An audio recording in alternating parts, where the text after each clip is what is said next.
দুই সহকর্মী পুরো ঢাকা চষে বেড়াচ্ছেন এবং পথে ঘাটের খবর রাখছেন সহকর্মী রেজওয়ানুজ্জামান এবং আরিফুল ইসলাম সেই তথ্যগুলো রাখছেন।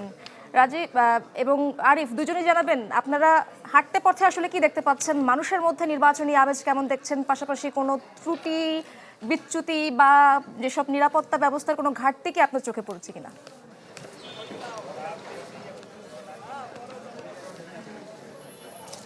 ঈশাদ, ধন্যবাদ। আমরা ত্রুটি বিচ্যুতির জায়গায় যাব না, একটা মধুর সমস্যার মধ্যে আছি আমরা, সেই জায়গাটায় এসেছি। আমাদের পেছনে দেখছেন যে খেলার মাঠ, আজকে ছুটির দিনে খেলছে কিশোর যুবক তরুণরা, এবং তারা সেই খেলায় যেমন আসলে রেজাল্টটা খেলা শেষ না হওয়া পর্যন্ত নির্ধারণ করা যায় না, ঠিক তেমনি ভোটের ফলও কিন্তু ভোটের রেজাল্ট না হওয়া পর্যন্ত আসলে নির্ধারণ করা যায় না। আমরা আছি ঢাকা ৯ আসনে জাতীয় সংসদ নির্বাচনে, এবং ঢাকা ৯-এ আপনি জানেন যে আসলে খুব জমজমাট নির্বাচন হবে, এটা আমরা আশা করতেই পারি। এবং দুজন হেভিওয়েট প্রার্থী যদি বলি, বিএনপি জোটের পক্ষ থেকে হাবিবুর রশিদ হাবিব এবং তাসনিম যারা, তিনি স্বতন্ত্র, কোনো জোটে নয় কিন্তু তিনি স্বতন্ত্র হয়েও কিন্তু একজন হেভিওয়েট প্রার্থী। এবং সেই মধুর সমস্যার কথা বলছিলাম, আমাদের সহকর্মী আরিফ সেই মধুর সমস্যার কথাটা সাধারণ মানুষের মুখ থেকেই আমরা শুনতে চাই। আরিফ, সমস্যাটা আসলে কি?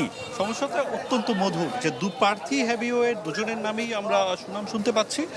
কাকে ভোট দিবেন এটা নিয়ে আসলে একটা মধুর সংকটে রয়েছে। এই যে আমার সঙ্গে ভোটাররা রয়েছেন, হাসছেন, এবং একই সঙ্গে তিনি কনফিউশন, মানে কাকে ভোট দিব এটা নিয়ে না, এটা একটা মধুর সংকট। হ্যাঁ জি, আসসালামু আলাইকুম। আমার নাম মোহাম্মদ আব্দুর রশিদ। আমরা এই ৯ আসনের যারা ভোটার আছি সবাই আমরা ইনশাল্লাহ খুব আনন্দের সহিতই ভোট দিতে যাচ্ছি এবার। হ্যাঁ জানি, আর আমাদের যে প্রার্থীগুলি আছে সবাই এখানকার সবাই ভালো। হাবিবুর রশিদ হাবিব ভাইও ভালো, তাসলিম যারা উনি তো ইয়ে ছাড়া ওই প্রচার ছাড়াই সে ইয়া করতেছে, সেও ভালো। আমাদের এনসিপি থেকে জামাতে ছিল, ওনারে বসায় দেওয়া বা এনসিপি দিক দেওয়া হয়েছে, উনিও খুব ভালো। এখন আমরা সবাই মানে একটা ইয়েতে আছে যে যে ভালো হবে তাকেই আমরা দিব ইনশাল্লাহ। আর আমাদের মনের মধ্যে আছে, এটা আমরা প্রকাশ করব না, হ্যাঁ, যে আমাদের মনের মধ্যে আছে কে ভালো, কে আমাদের এই ৯ আসন থেকে ৯ আসনের বাসীকে সে ভালো কিছু করতে পারবে, ভালো কিছু দেখাতে পারবে, রাস্তাঘাটের উন্নয়ন করতে পারবে, অর্থনৈতিক উন্নয়ন করতে পারবে, সামাজিক উন্নয়ন করতে পারবে, তাকেই আমরা ভোট দেবো ইনশাল্লাহ। একটু বেশি ভাগ্যবান মনে হচ্ছে কিনা নিজেদের? জি জি জি জি আমাদের আসসালামু আলাইকুম ভাইয়া। আমরা মনে করেন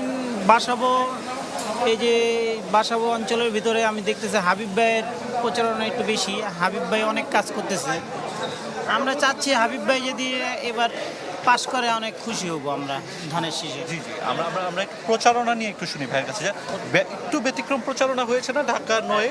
তাসনিম যারা বলেন, হাবিবের কথা বলছিলেন, তো এই যে প্রচারণা নিয়ে একটু শুনতে চাই, আপনাদের কেমন লেগেছে? প্রচারণা অবশ্যই আমাদের এই ঢাকা ৯ আসনে ইনশাআল্লাহ আমাদের এখানে কোনো সমস্যা হয় নাই।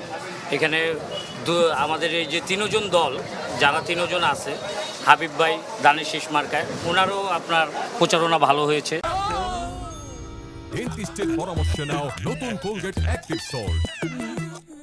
কোনো গন্ডগোল হয় নাই। তারপরে আপনার আমাদের এই যে 11 দলীয় জোটের যে আছে এই জাবেদ রাসিন, ওদের প্রচারণাও ভালো হয়েছে, ওদের প্রচারণাও কোনো গন্ডগোল হয় নাই। আমাদের ৯ আসনে ইনশাআল্লাহ আমাদের কোনো গন্ডগোল হয় নাই। ফুটবল মার্কা তাসনিম যারা, ওনার প্রচারণাও ভালো হয়েছে। এখানে প্রচারণার কোনো ক্ষেত্রে কোনো সমস্যা হয় নাই, এবং কি মারামারিও হয় নাই। আমরা যেটা বলছিলাম যে ভালো মানুষ এইখানে আসলে দাঁড়িয়েছেন বেশ কয়েকজন, আপনাদের ভোটের সিদ্ধান্ত নিতে অনেক সমস্যা হতে পারে, কি বিবেচনায় নিবেন? মানে ভোট দেওয়ার ক্ষেত্রে আসলে কোন কোন জিনিস বিবেচনায় নিতে পারেন? ভোট বিবেচনা আসলে আর কি প্রার্থী বিবেচনা সবার আগে আর কি। তো আমাদের এলাকাতে অনেক সমস্যাগুলি সবার আগে গ্যাসের সমস্যা আর কি।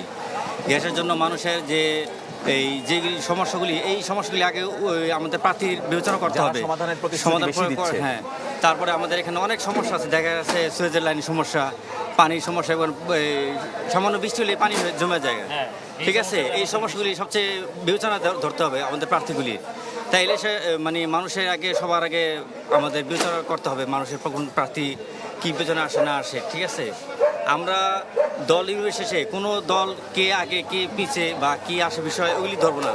আমাদের যে সমস্যাগুলি আগে মানুষ ধরবে, যে জনগণের যে এই সাপোর্টগুলি, যে গ্যাসের, তারপর আপনার এই বৃষ্টির জন্য যে রাস্তাঘাট পানির সমস্যা হয় সেগুলি নিরসনের জন্য আমরা যাকে যে আমাদের পাশে এসে দাঁড়াবে তাকে আমরা সাপোর্ট দেবো। আচ্ছা, এমনি কালকে ভোটের দিন কি মনে হচ্ছে যে এই প্রচারণায় যেরকম আসলে নির্বিঘ্ন হয়েছে, ভোটের দিনও আসলে কোনো ঝামেলা হবে না, এরকমটা আশা করা যায়? না, ইনশাল্লাহ আমাদের এই অত্র 9 আসনে ইনশাল্লাহ কোনো কেন্দ্রে ঝামেলা হবে না, কারণ এখানে আইন শৃঙ্খলা বাহিনী থেকে স্বেচ্ছাসেবক এবং প্রত্যেক দলের পোলিং এজেন্ট যারা সবাই থাকবে ইনশাল্লাহ, এবং এলাকার মানুষও সচেতন।